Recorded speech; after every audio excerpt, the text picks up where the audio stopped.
Hebrews chapter 4. God's promise of entering his rest still stands, so we ought to tremble with fear that some of you might fail to experience it. For this good news that God prepared his rest has been announced to us just as it was to them. But it did them no good because they didn't share the faith of those who listened to God. For only we who believe can enter his rest.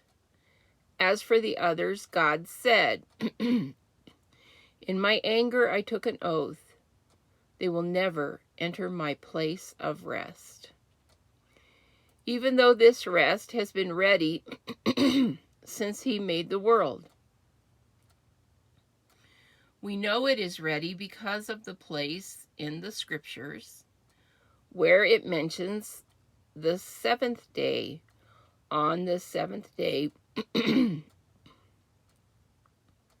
God rested from all his work.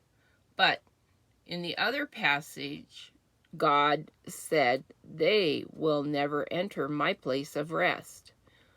So God's rest is there for people to enter, but those who first heard this good news failed to enter because they disobeyed God. So God set another time for entering his rest, and that time is today. God announced this through David much later in the words already quoted, "Today when you hear his voice, don't harden your hearts." Now, if Joshua had succeeded in giving them this rest, God would not have spoken about another day of rest still to come.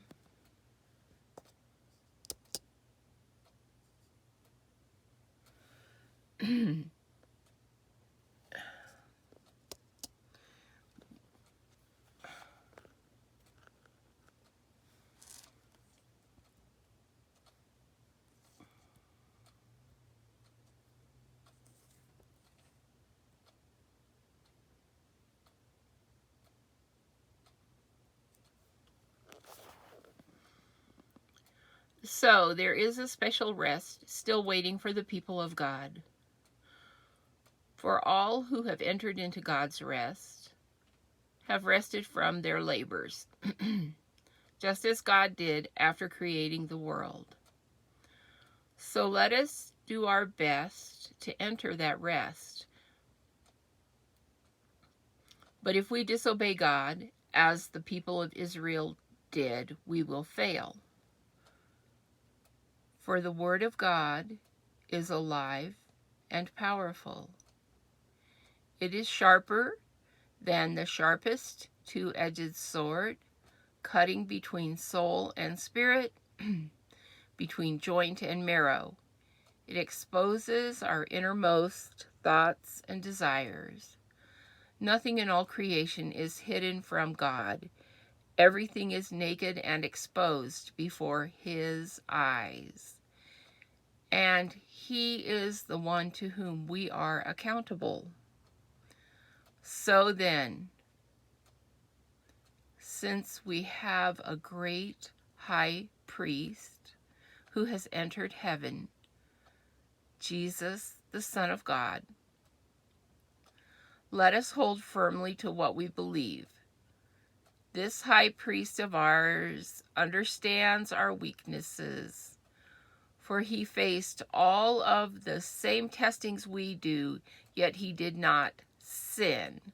So let us come boldly to the throne of our gracious God. There we will receive his mercy, and we will find grace to help when we need it most.